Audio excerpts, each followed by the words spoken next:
வணக்கம். Welcome to foods of India. இன்றைக்கி நம்ம வருஷம் பூரா வச்சு யூஸ் பண்ணுற மாதிரி பச்சை மிளகாயை வச்சு மோர் மிளகாய் எப்படி ரெடி பண்ணுறதுன்னு தான் அந்த வீடியோவில் பார்க்க போகிறோம். இந்த மோர் மிளகாய் பழைய சாதத்துக்கு ஒரு சூப்பரான காம்பினேஷன். அதே மாதிரி நீர்மோருக்கு மேலே இந்த வறுத்த மோர் மிளகாயை தூவி விட்டு குடித்தோம்னா சூப்பராக இருக்கும்.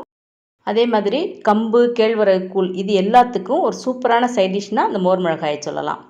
வாங்க கிராமத்து ஸ்டைலில் மோர் மிளகாய் எப்படி ரெடி பண்ணுறது, எப்படி ரொம்ப நாள் கெட்டு போகாமல் பாதுகாக்கிறேன்னு இந்த வீடியோவில் பார்க்கலாம். இந்த மோர் மிளகாய் ரெடி பண்ணுறதுக்கு இன்றைக்கி நான் பச்சை மிளகாய் 1 கிலோ வாங்கி வச்சுருக்கேன். இந்த மாதிரி மிளகாய் இருந்தாலும் மோர் மிளகாய்க்கு நல்லாயிருக்கும். அதுபோக குண்டு மிளகாய் இருந்தாலும் மோர் மிளகாய்க்கு சூப்பராக இருக்கும். முதல்ல மிளகாயை தண்ணியில் ஒரு தடவை நல்லா கழுவி எடுத்துடலாம். அதுக்கப்புறம் ஒரு குச்சினால் இந்த மாதிரி 4 பக்கம் சுற்றி ஹோல் போட்டுக்கலாம். அப்படி இல்லைன்னா கத்தினால் கொஞ்சமாக கீறி விட்டுக்கலாம். அதிகமாக கீறி விட்டுறக்கூடாது. அந்த மாதிரி கீறி அந்த மிளகாயோட விதைகள்லாம் வெளியே வந்துருச்சுன்னா மோர் மிளகாய் டேஸ்ட்டாக இருக்காது. இப்போ நான் குச்சினால் குத்தி தான் அவ்வளோ மிளகாயை ரெடி பண்ணி வச்சுருக்கேன். இப்போ இது எல்லாத்தையும் நான் இந்த மாதிரி ஒரு மண் பாத்திரத்தில் எடுத்துக்கிறேன். நீங்கள் ஒரு பிளாஸ்டிக் பாத்திரம் இல்லை எவர் சில்வர் பாத்திரம் எதில் வேணாலும் எடுத்துக்கலாம். ஆனால் அலுமினிய பாத்திரத்தில் எடுத்துக்கக்கூடாது. முதல்ல நம்ம உப்பு சேர்த்துக்கலாம். நான் என் கையில் 3 கைப்பிடி அளவுக்கு கல்லுப்பு சேர்த்துக்கிறேன். இந்த உப்பு இந்த 1 கிலோ மிளகாய்க்கு கரெக்டாக இருக்கும். அடுத்து நம்ம மோர் சேர்த்துக்கணும். நான் 2 டம்ளர் பாலை நல்லா காய்ச்சி தயிராக்கி அதை இந்த மாதிரி மோராக்கி வச்சுருக்கேன். மோர் ரொம்ப கெட்டியாக இருக்கக்கூடாது, கொஞ்சம் தண்ணியாக இருக்கணும். மோரை ஒரு நாள் நம்ம வெளியில் வச்சு கொஞ்சம் நல்லா புளிக்க வச்சுக்கணும். மோர் எந்தளவுக்கு புளிப்பாக இருக்கோ அந்தளவுக்கு மோர் மிளகாய் காரம் அதிகம் இல்லாமல் இருக்கும். புளிப்பில்லாத மோரை சேர்த்துட்டோம்னா இந்த மோர் மிளகாய் ரொம்ப காரமாக இருக்கும், சாப்பிட கொஞ்சம் கஷ்டமாக இருக்கும். இப்போ இந்த மோரை சேர்த்ததுக்கப்புறம் நல்லா இந்த மாதிரி குலுக்கி விட்டுக்கணும். இப்போ ஒரு மூடி போட்டு மூடி 8 மணி நேரம் இந்த மிளகாயும் மோரையும் சேர்த்து ஊற வச்சுக்கலாம். நடுவில் ஒரு தடவை நம்ம நல்லா குலுக்கி விடணும். அப்போ தான் அடியில் இருக்க மிளகாய் மேலேயும் மேலே இருக்க மிளகாய் அடியிலையும் போகும். இப்போ காலையில் மூடியை திறந்து இந்த மிளகாயை வெயிலில் காய வச்சுக்கணும். பாருங்கள், மிளகாயை பிழியும் போது எந்தளவுக்கு மோர் உள்ளேருந்து வருதுன்னு, அந்தளவுக்கு மோர் உள்ளே சார்ந்துருக்கு.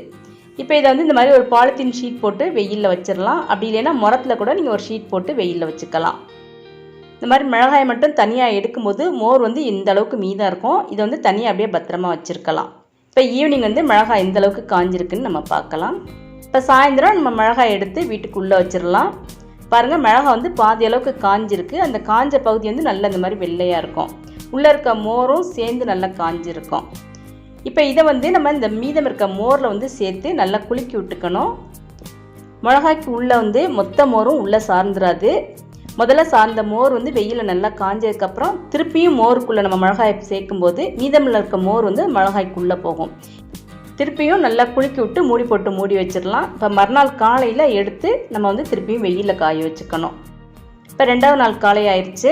இப்போ அந்த மிளகாயை நல்லா இந்த மாதிரி குலுக்கி விட்டு திருப்பியும் நம்ம வெயிலில் காய வச்சிடலாம். பாருங்கள், 2வது நாள் மிளகாய்க்குள்ளே மோர் எந்த அளவுக்கு உள்ளே சார்ந்துருக்குன்ட்டு.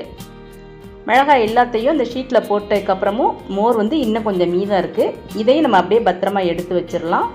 ஈவினிங் அந்த மிளகாய் நல்லா காஞ்சி வந்ததுக்கப்புறம் இந்த மோரில் அந்த மிளகாயை சேர்த்துக்கலாம். இப்போ ஈவினிங் வரைக்கும் இந்த மிளகாய் நல்லா வெயிலில் காயட்டும். 2வது நாள் பாருங்கள், மிளகாய் எந்த அளவுக்கு கலர் மாறி இருக்குன்னு, அந்தளவுக்கு மோர் உள்ளே நல்லா அப்சர்வ் ஆகிருக்கு. இப்போ திருப்பியும் அந்த மீதம் இருக்க மோரில் இந்த மிளகாயை நம்ம சேர்த்து நல்லா குலுக்கி விட்டுக்கலாம். 3வது நாள் நம்ம மிளகாயை அதே மாதிரி மோர்லேருந்து வெளியே எடுத்து காய போட்டுக்கலாம். நம்ம ஒரு நாள் மட்டும் மோர்க்குள்ளே போட்டு மிளகாயை காய வச்சோம்னா மிளகாய் ரொம்ப காரமாக இருக்கும். இந்த மாதிரி புளிப்பை அந்த மிளகாய் உள்ளே இழுக்க இழுக்க மிளகாயோட காரத்தன்மை குறைஞ்சிட்டே போகும்.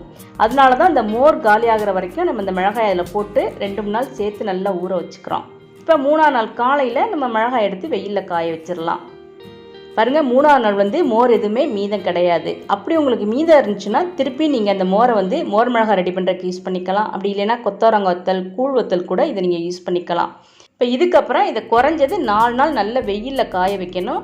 இப்போ 4 நாள் நல்ல வெயிலில் காஞ்சதுக்கப்புறம் நம்மளோட மோர் மிளகாய் எந்த அளவுக்கு மொறுமொறுன்னு ரெடியாக இருக்குது பாருங்க. தொடும்போதே நல்லா சலசலன்னு சத்தம் வருது. இப்போ உள்ளே உடச்சி பார்த்தோம்னா பாருங்கள், உள்ளே மோர் எந்த அளவுக்கு இறங்கி இருக்குன்னு. நிறைய நேரம் கடையில் வாங்குகிற மோர் மிளகாய் ரொம்ப காரமாக இருக்கும். ஏன்னா உள்ளே மோர் அந்த அளவுக்கு இறங்கி இருக்காது. நீங்கள் இந்த மெத்தடில் மோர் மிளகாய் ரெடி பண்ணி பாருங்கள். மிளகாய் காரமாக இருக்கும், ஆனால் ரொம்ப காரமாக இருக்காது. சாப்பிட்றதுக்கு ரொம்ப டேஸ்ட்டாக இருக்கும். இதை இந்த மாதிரி ஒரு ஏர்டைட் கண்டெய்னரில் நம்ம ஸ்டோர் பண்ணி வச்சிட்டோம்னா குறைஞ்சது 1 வருஷம் வரைக்கும் கெட்டு போகாமல் இருக்கும். நடுவில் ஒரு 2-3 தடவை வெயிலில் காய வச்சு எடுத்து வச்சுக்கணும். ஒரு கடாயில் இந்த மோர் மிளகாய் பொரிக்கிறதுக்கு நம்ம தேவையான அளவு எண்ணெய் ஊற்றிக்கணும். இப்போ எண்ணெய் நல்லா சூடானதுக்கப்புறம் அடுப்பு வந்து நம்ம மீடியம் ஃப்ளேமில் வச்சு தேவையான அளவு மோர் மிளகாயை அதில் சேர்த்து மிதமான சூட்டில் நம்ம நல்லா இந்த மாதிரி பொரித்து எடுத்துக்கணும். அடுப்பு வந்து ரொம்ப ஃபுல்லாகி வச்சிட்டோம்னா கலர் வந்து டக்குன்னு மாறிடும். இப்போ இதை வந்து நல்லா ஆற விட்டு நம்ம ஏர்டைட் கண்டெய்னரில் ஸ்டோர் பண்ணி வச்சா குறைஞ்சது 15 நாள்லேருந்து 1 மாதம் வரைக்கும் அந்த மொறுமொறுப்போடு இருக்கும். மிளகாய் இந்தளவுக்கு கலர் மாறி வரும்போது எண்ணெயிலேருந்து நம்ம மிளகாயை வெளியே எடுத்துடணும். அதிக காரம் இல்லாமல் நல்ல மொறுமொறுன்னு நம்மளோட மோர் மிளகாய் இப்போ ரெடியாக இருக்குது. நீங்களும் இந்த மெத்தடில் மோர் மிளகாய் ட்ரை பண்ணி பாருங்கள், அதுவும் இந்த வெயில் காலத்தில். இந்த வீடியோ உங்களுக்கு பிடிச்சிருந்தேன்னா ஃபுட்ஸ் ஆஃப் இந்தியா சேனலை சப்ஸ்கிரைப் பண்ணி சப்போர்ட் பண்ணுங்கள்.